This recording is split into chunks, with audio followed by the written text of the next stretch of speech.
Top of the morning to you. Top of the morning. Good morning. Is it the top? Well, Feels it's, like the it's bottom. morning time, sunshine. I think it's the bottom of the How are morning. you, sunshine? Hey, sunshine. Is that condescending?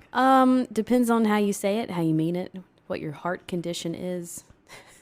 What are your It's intents? two ways because it could be condescending in your mind, but maybe I'm trying to elevate you, Well, it just or reveals. it's just an elevation of myself. Yeah. Everybody is sunshine to me. Yeah, see? So Is that cheesy? I don't think so, but we really opened up quite the nest of issues already. How are we going to fix it? How are we put all that back in the bottle? Well, we were actually out to breakfast just the other morning, and it was amazing how many people were coming up to the counter. We sat at the counter because there were no tables, and so many people coming up to the counter going, "Hey, honey, hey," is the way they said it. Hey, honey. And not to you. They were talking to the Not to me, to no. the server behind. And that depends on what part of the world or what part of the country you're in. You know, because we've noticed in the South, and you go into restaurants, and the servers are addressed as sweetheart Yeah. and baby doll. Well, and I have to say, it does matter. I'm not just blanketing the term honey as if it's bad. It's how they were saying it. But we did ask the waitress, we said, "Does this bother you? You know, when people talk to you like this?" And she said, "Honey," she said, "I was a," honey, she said, "honey." Didn't she? She Yes. said, "I was a cocktail waitress in Greece." Well, she Like, wasn't American, first of all. She had a very strong accent. Well, yeah. Yes. But she said, "I was a cocktail waitress in Greece, the country, not the movie." And so she's fine with honey because it's so nice compared to what she was used to. I think it's all good. And we, whatever. So, how are you today, But it is- Dollface? Is that different? Is it because I don't blink? know. Is that why you call me that? Maybe. Why do people love to sing Deo? Deo. Deo. I don't know. It's easy to remember. Is that what it is? It's easy to follow along. It's kind of like the electric slide. Or, I know this one. Or Sweet Caroline. Oh, yeah. Now, that was cool, right? That was The really Red cool. Sox game. Yeah. How many people were there? It was like their It was sold 100th out. anniversary. It's always sold out. Yeah. But the whole stadium just... Sweet Caroline. They're always singing Sweet. And where were we the other day? Oh, it was at the theater show, and they did that song, Yeah. and everybody knows the words. I Yeah. guess it's just knowing the words and being able to sing along collectively that we Yes. tend to enjoy. It's not like everyone goes, "Ooh, the Argentinian tango. Let's all join in." Or 3 coins in a fountain. Ready? Go, everyone. All right. So anyway, let's talk about manifesting. And this is and- something that is inclusive. Everyone understands. Let's all get on board together with kinetic belief. You are a ray of sunshine today, Maggie. And it's always I love capturing you long enough to sit across the table Oh, my from you, word. so I Oh, my word. can. Is it my at toothy you. grin? That's it. Okay, so let's start here. There is one thought form from which we all came from. One substance from which all things are made. And I'm just yes. I'm just having whiplash. We were being so ridiculous. I'm trying to center I'm myself putting now. you back in your seat. Okay. Climb down. Okay, get down off of the just wall. let me shake it off. Miss Maggie. I'm coming with you. There on is this one journey. substance from which all things are made, which is absolutely true. And it permeates all the inner spaces of the universe. And so here we are. Yes. We are here connected, all of us one with each other with one. Mm-hmm. It's kind of like the what is that? All for one and one for all. The Three Musketeers. But there were more than 3, weren't there? Oh, that's true. They were just Well, there was the story of the 3 Musketeers. Anyway, we're all connected. This is a silly day. So Okay. there is, and it's important. It's important to understand this, I think, so that we can continue to launch ourselves into greater and better things. yeah. When we have a thought, any thought form that we hold and when we hold it and we collectively, or let me just say individually, hold a thought, a good thought, we're holding it in the substance of all things hoped for. Mm-hmm. And it is a universal substance. It's been quantified and identified through quantum physics. We understand it to the extent that it exists. And there's a God particle that is, well, it's been called the God particle, which, for all practical purposes, that's what we will call it. But in that substance of all things hoped for, when you hold a thought form, a desire, unwaveringly in that substance, it begins to attract the thing that you're imagining and holding in the thought form. And this is where the idea of the law of attraction came from. Mm-hmm. And the precepts and the formula for kinetic belief comes from.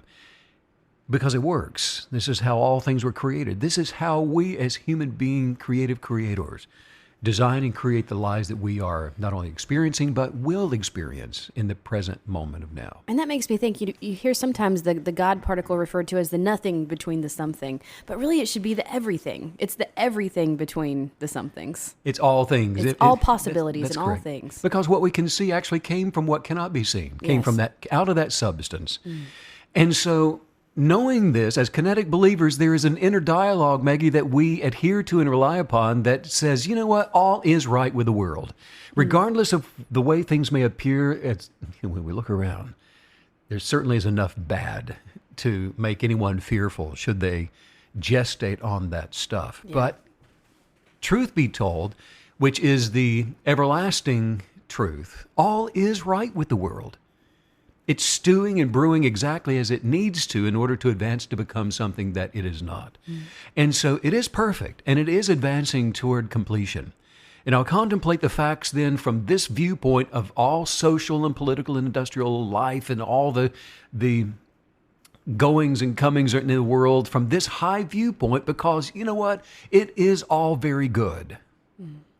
And so I'm going to, from this lofty place that you and I start every day, from intentionally, I'm going to see all human beings around the world and, in my immediate environment. I'm going to see all people, all of my acquaintances, all of my friends and neighbors and the members of my own household, that's you, in exactly the same way. Because they are all good. Nothing is wrong with the universe. Nothing can be wrong but my own personal attitude. And so, therefore, I keep that right. I'm going to keep my attitude right, knowing that all of this is the case. And so my entire trust is in unconditional love, knowing that all things are as they should be and are advancing toward perfected completion, mind, body, and soul. How do you balance the concept that you just laid out for us, which is obviously so accurate and the way that we need to be living, but how do we balance that with wisdom and acting on that wisdom? For example, if all is well and all is good and all people are as they should be, then how do we have the thought and intention of, say, protecting ourselves from a toxic relationship, moving on from an environment we shouldn't be in, or something is foreboding on the horizon, and how do we maintain what you just described, which we know to be true, that resonates in my spirit. I know it does in everyone who's listening. So combining those, how do we do that? Well, first of all, by recognizing that things begin to break down when we try to put words to it. When we try to define things with words. Labels, yeah. And labels, that's where the breakdown usually begins to take place. Most ideas, most thought forms cannot be easily put into words. Okay. So when we begin to define them and reason with them and chew on them, we typically, the digestive process of chewing on words breaks it down into some often undesirable effects. They're simply implied impulses of desire. And so the war and the battle of words, then all of a sudden, if it goes unchecked, we are internally, there's an internal dialogue that digresses what can be and should be. And so, all right, for example, maybe to better answer the question, Georgia O Keeffe, famous for all of her New Mexico landscapes, and in the early 20th century. Actually, we hiked some of those landscapes just outside of Santa Fe when we were there. You can see the appeal. Yeah, right? So, but now she said, I found I could say things with color and shapes that I couldn't say any other way. Things that I had no words for. Wow. Concepts are are big pictures, just like the Hebrew language is basically a language that was developed upon, it was a picture language rather than one defined legalistically with words that dissect things. And so that's where the imagination and the desire for the things imagined becomes so vitally important as a positive image of the way things holistically should be. We're able to avoid the definition of the broken down version of that based upon our own life experiences. And so, she was saying that, her words just cannot satisfactorily define life as it should be. And so, Right. and that is actually the idea of most artists. In fact, Picasso said that for him, painting is just another way of keeping a diary. Yeah. So rather than trying to articulate and put to words what it is exactly that you desire and imagine, there's a holistic viewpoint, which comes right back to the necessity of gratitude, for example, in all things. Without having to articulate exactly what it is that you're grateful for specifically, I'm just grateful. Well, for what? For life. For this. And when you're saying that, you see it in your mind. You sense it. You feel it. And you sense it because that's the way we're created. Yeah. The articulation is perhaps better understood as the rudder that we put down in the waters of life. Those are the words that we use for some guidance and for communication, which is why we have to be so careful with the words that we speak. So it almost makes me wonder if when we start to over-define something, positive or negative, but we start to sort of over-analyze and over-define something, is that maybe a red flag that we're getting out of the flow? We're getting out of the correct path and journey? Sure. When we're being over-analytical, it's because we're fearful. And there's clutter that has entered in, and there's some confusion and lack of information. So we're being double-minded about things, and there's a clutter-filled mind. And as a result of that, not quite sure, there's an intensity then that magnifies the clutter, which causes even more confusion and a lack of clarity where imagination and desire is concerned. What's coming through for me is the way that you began by defining for us what it's like and what it's supposed to look like to think the best and adhere to only good things and only see things as they are, as they were originally meant to be. That mindset, you don't have to be concerned that you're going to miss something negative that you need to take care of, because that mindset pulls you out of those things automatically. And that flow of positivity keeps you on the right path. It's self-regulating. You don't even have to worry about those other things. Yeah, that's so true, because there is an order to observation that manifests peace, for example, when the observation is one of the of expectations of all things working out.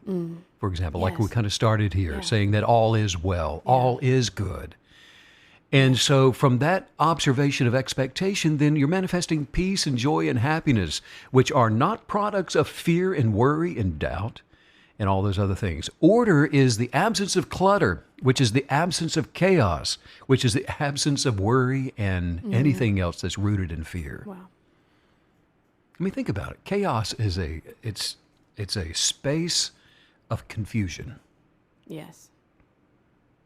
And so where there is confusion, there is doubt, there's worry, there's fear. So how is it that we can declutter our lives for faster manifestations, let's say? Yeah. Yes. Because to declutter for manifestations, we really need to get over our main manifesting blocks. Let's just call it that. Most people have challenges in their lives that are manifestation blocks. And so how do we overcome those? Because when we talk about the universe rearranging our lives, doing its part, we are engaged in attraction, changing things on a daily basis. It's kind of like, I don't know how I ended up here. I get up every day and I put on my socks the same way. I go to bed the same way. I get up the same way, and yet things are changing around me. Well, what's happening? That's the universe responding to the subconscious expectations of your desires. Yeah. And life is changing around you. Attraction is based on being aligned with our goals, aligned with dreams. And it's through this alignment that, I can focus on the important things in my life. It's through this alignment and focus that I'm going to be able to attract more of the things that I concentrate on purpose. Right. Wow. But it's the clutter in someone's life that will stand in the way, that will get in the way of attracting the best life. The clutter in a person's life will stand in the way. But so now, the law of attraction, Maggie, is intensified and it is purified where there is order of observation, where there is purification of intent. And I think that's vital for understanding. Yes. Purification of intentions. It's kind of going back to where we even started from. If I call you sweetheart, I want some more coffee.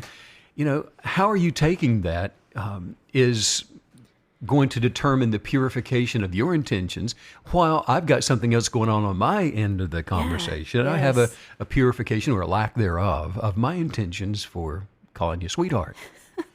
So, but decluttering. Yeah. Well, let's just talk about, for example, on a more practical basis, decluttering and tidying up the house, decluttering and tidying up the car, the garage, the closets, my wallet, which, so it doesn't hurt my back anymore when I sit on it, or your handbag.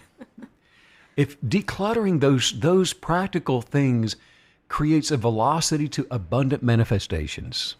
Mm-hmm. Here's why. Because attraction works when we are not double-minded. Yes. Kinetic belief is empowered where there's no double-mindedness. And when we have a singleness of thought regarding our desires, there is a velocity increase to the kinetic energetics that's rearranging our lives. Otherwise, it's just like one of those pages from a magic eye book. And I mean, who knows what we're looking at? We're talking about rearranging our lives according to our observations. Well, most people go through life looking through the lens of a magic eye book, and everything is just jumbled mess of colors until you cross your eyes long enough to see some image appear.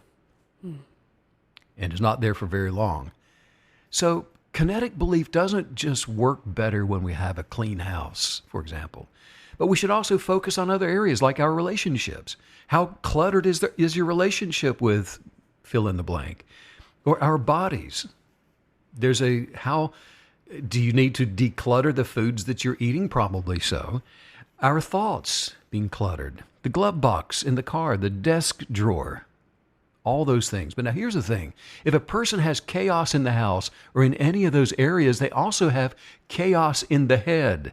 And that's one of the greatest benefits for us, Meg, is that our lifestyle is built around traveling, so we rarely have a lot of clutter in our lives. Yes. I mean, we've taken care of a lot of that. When you go out and you go, well, I can't buy that. There's no room. I have no room in my suitcase for this, for that. Now, we started out on this journey of travel it's been almost 3 years now. Yeah. And it's so funny because when we redesigned what we are going to keep with us, we had one big suitcase. And we said, this is plenty. And not only is this plenty, okay, Maggie, this is your half. This is your 2/3, and this is my 1/3. Actually, you had 2/3. Was And that I think it? your reason is that your pants were longer. It may have been. It still is. I need more room. All my clothes are large. But what happened? That one suitcase went to, I don't know what, 12 or 15 Oh, who now. knows? But I don't know if things it's that change. bad. But why is it that this clutter like this, why is it that clutter blocks us and stands in our way when we want to manifest our dreams and our goals successfully? Well, for this, you first have to understand that the basics of manifesting and how the lower subconscious mind works is through clarity of observation. Just like with Georgia O'Keeffe, clarity of observation of the New Mexico landscape and other artists, a clarity of vision, a holistic expectation of the greater life. If you want to be wealthy, for example, and you have a lot of money, you don't need to put a dollar figure on it. even though that's a great place to start. And if it's $1 million that excites you, start there. Not because it's $1 million, but it's because $1 million excites you. It's the excitement of you that begins the attraction toward the $1 million.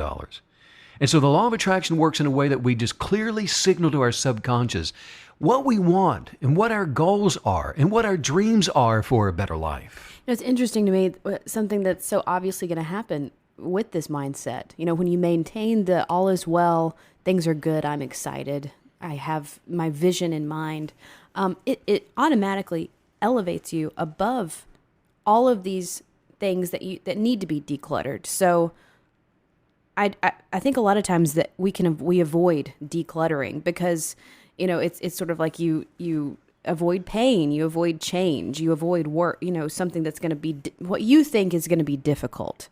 And many times decluttering, we see it as difficult. We frame it in our mind as this is going to be difficult. This is going to take all day. This is going to take all afternoon. And then when we actually put our hand or our mind, our spirits to it, it takes a moment. It takes 10 minutes.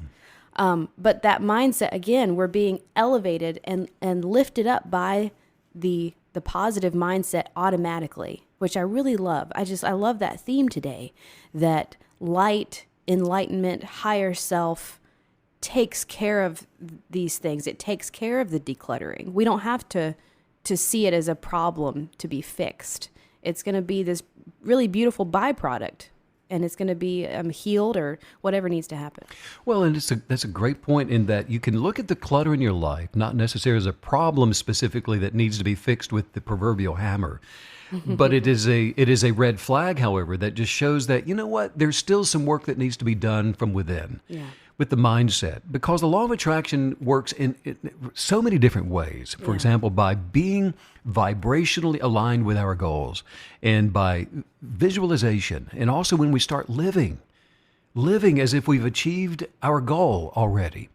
And once you're living as if you've achieved your goal, then the clutter begins to diminish to no effect. Yeah. And then we act as if we have whatever it is that we're dreaming of. We act as though we've got it right now in the present tense of the moment of now. I feel like you're telling us that living this way and adhering to these truths, it's going to keep us above all things and never beneath.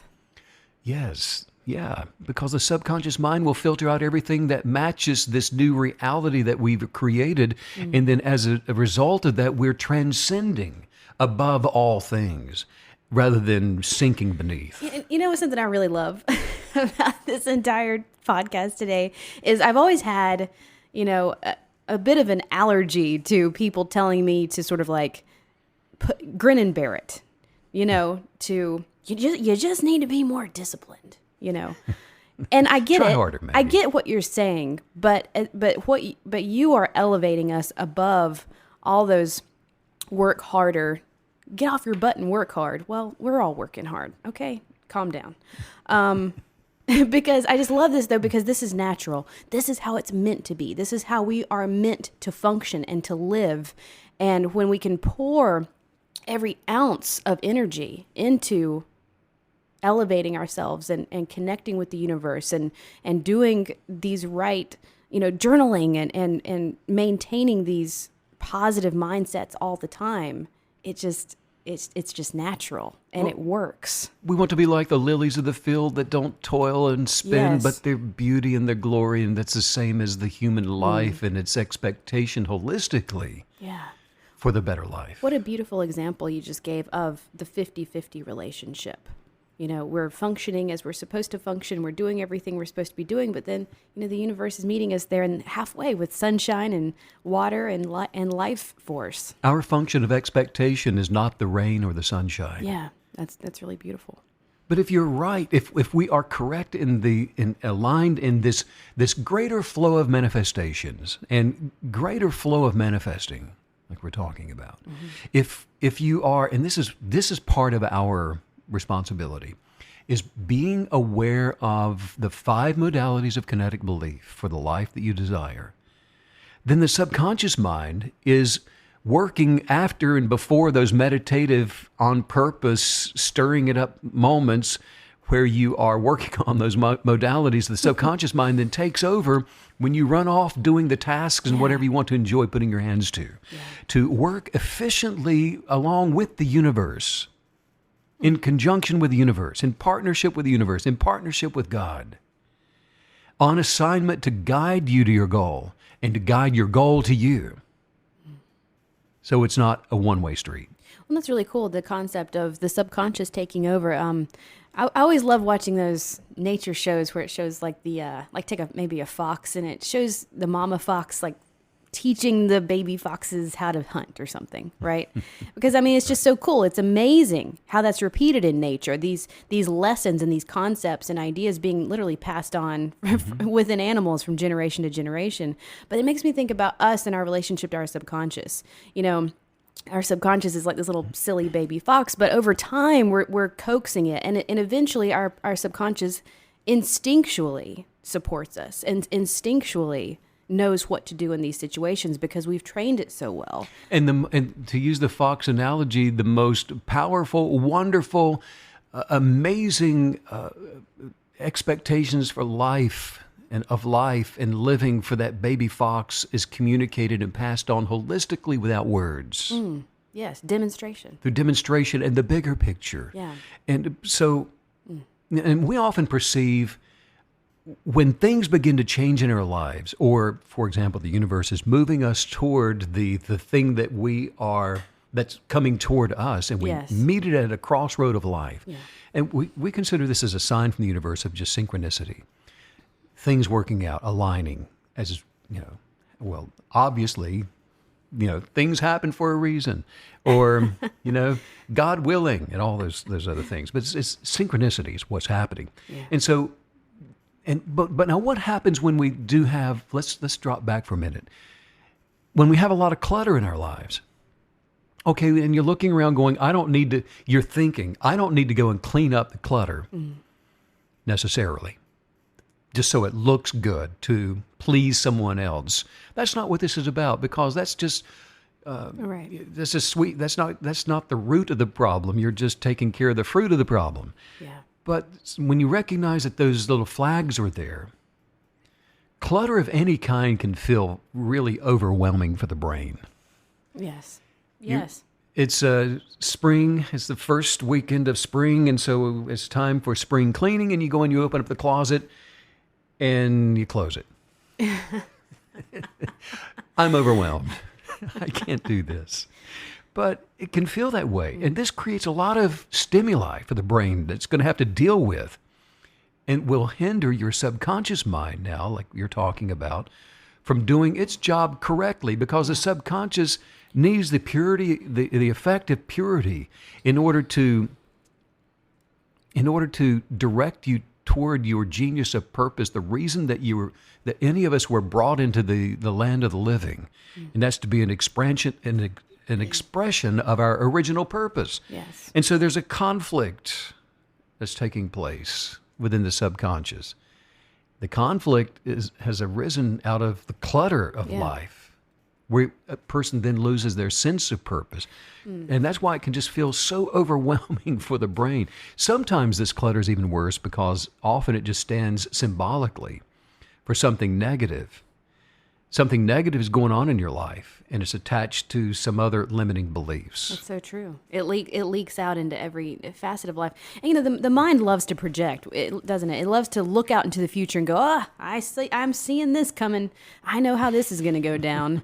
And it automatically negates what we're talking about, the relationship with the universe, the relationship with belief and faith and kinetic belief, and the effect that that's going to have on the pile of clothes in the chair in the corner of your room that's just getting bigger and bigger and bigger. So it's an interesting relationship that you're describing, because all of this is happening in our little heads.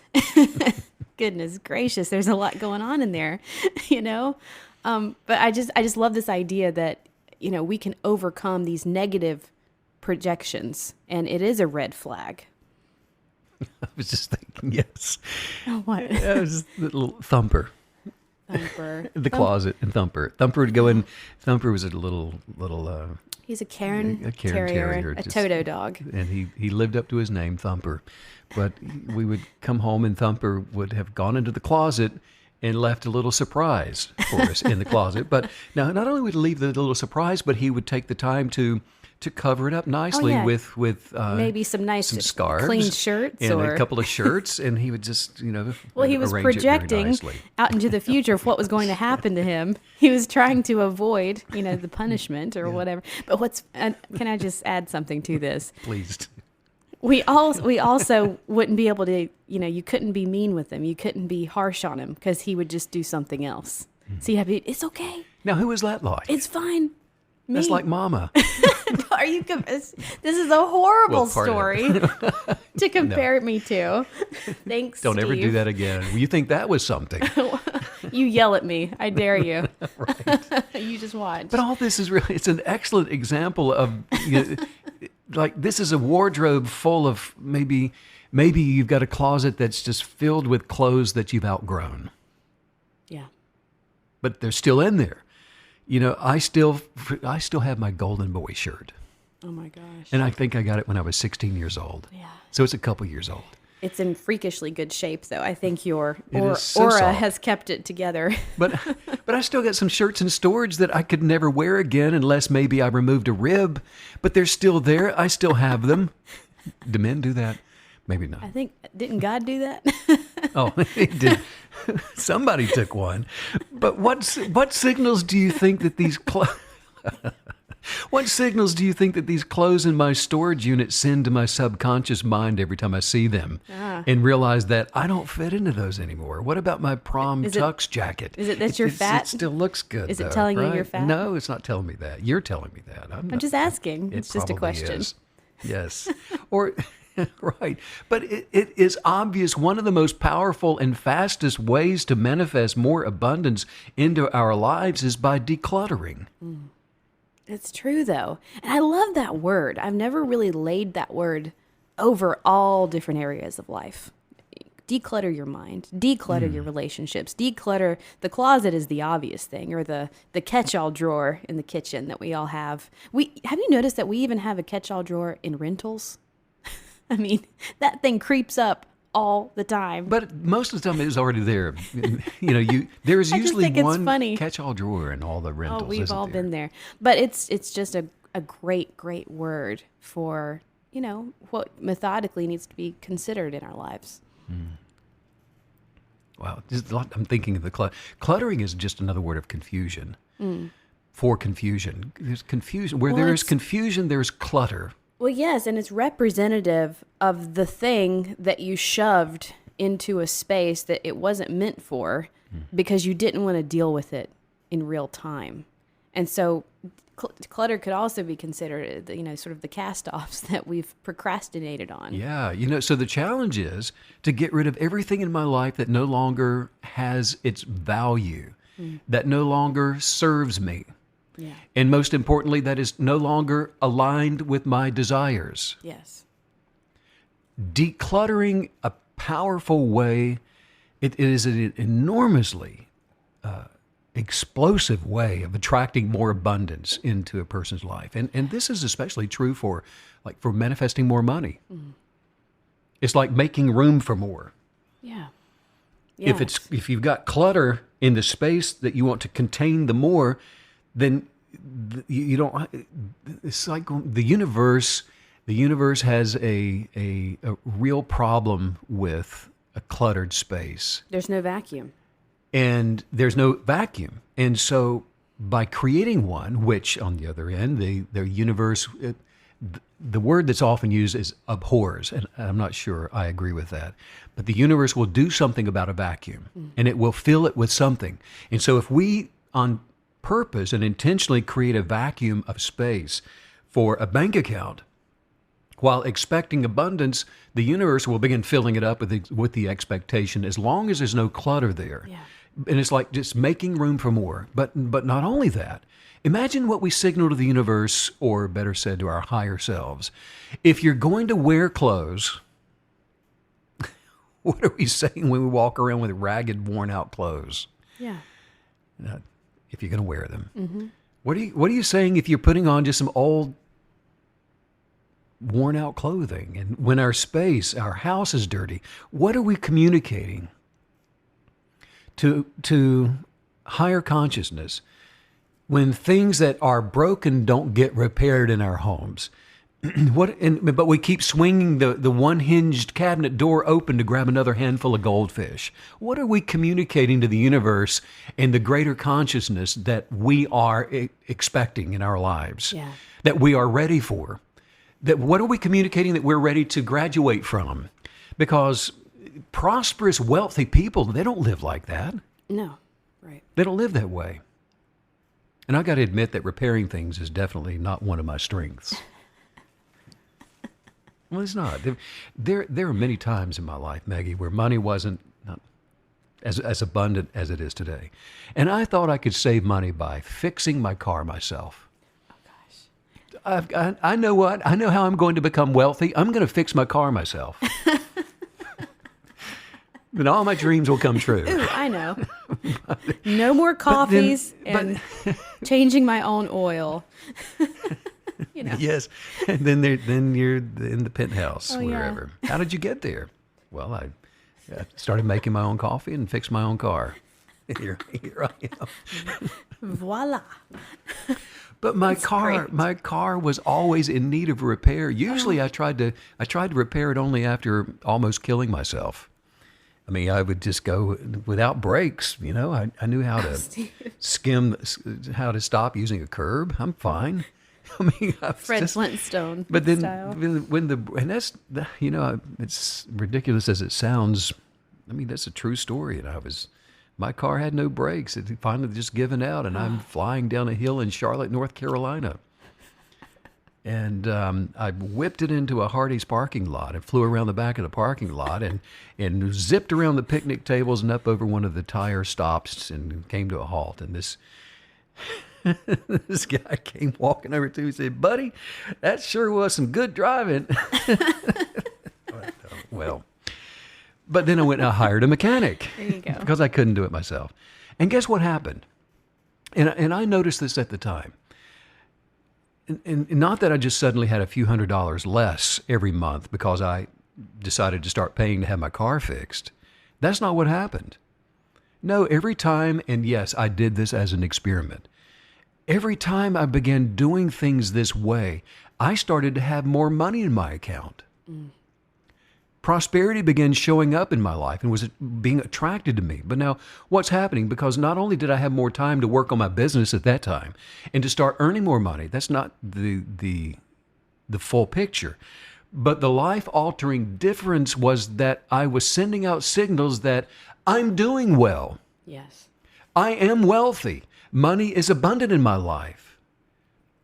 I'm not focused on less and fearful that I won't have enough, but I'm focused on abundance and more than enough. And like you're saying, being above and not beneath. Our lifestyle, it has to be this constant demonstration of expectation. The expectation isn't enough. We have to marry it with those concepts of, you know, decluttering and I expect the best, so I will send my car to the mechanic. You know, I am going to create this space because my expectation is so assured. That's a life built on faith above, not fear, which is beneath. Yes. More than enough. Beautiful. Pressed down, shaken together, and overflowing. More than enough. Abundant living. Yeah. Abundant minded. Health minded.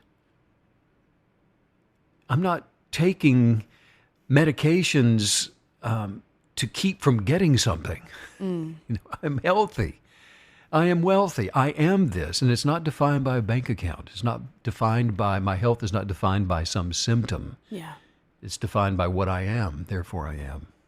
What a beautiful concept that your life is truly just an ongoing expression of the expectation that you're housing within you. That's good. And it's twofold, because without faith, as we've talked before, but belief, kinetic belief, is dead. It has no function whatsoever without action. That's good. Because you're a creative creator. Yeah. You're an artist. Your life that you're living is your palette of colors. It's the canvas, and it's the holistic version of you that you're putting forth. It's like Jackson Pollock said, that every good painter paints what he is. Every kinetic believer lives what they are. Yeah. Every human being that is advancing toward perfection is imagining what they are. They are observing to color their world with their genius of purpose, which is to enjoy the present moment of themselves. Wow. Just say this out loud. Say, I'm receiving new and inspired I am receiving new and inspired imaginations for my best life. imaginations for my best life. My Creator imagined me My Creator imagined me to be prosperous. to be prosperous. So I deserve everything that I desire. So I deserve everything that I desire. I love who I was created to be. I love who I was created to be, Unconditionally, unconditionally, uncluttered. uncluttered. Today, Today, I am advancing I am advancing to become a better, to become a better, healthier, healthier, stronger, happier, wiser me. wiser me. And I deserve to attract unconditional love And I deserve to attract unconditional love just for who I am. just for who I am. Because I am love. Because I am love. I deserve to attract I deserve to attract the substance of happiness. the substance of happiness. Because I only imagine Because I only imagine to be happy. to be happy. I deserve to attract success. I deserve to attract success. Because I only imagine Because I only imagine to be abundantly successful. to be abundantly successful. You know what? You know what? Life is beautiful. Life is beautiful. And I look for the beauty I look for the beauty that I imagine to see. that I imagine to see. And it surrounds me And it surrounds me everywhere I go. everywhere I go. Wow, we are decluttered and above and not beneath, heading off into today and into our lives right now. And make sure you check out the journal at StephenCanyon.com. Follow Stephen on Instagram at Stephen Canyon. And if you haven't already, if you're in the U.S., send a text to 844-844-0049 to receive encouraging weekly text messages from Stephen. And I say hello on there sometimes too. And you're following both of us by doing those things. Oh, yeah. Yes. All over the world. Sending out so much love and light to all you KB creatives all yeah. around the world. And thanks as usual, Steve, for all the wisdom.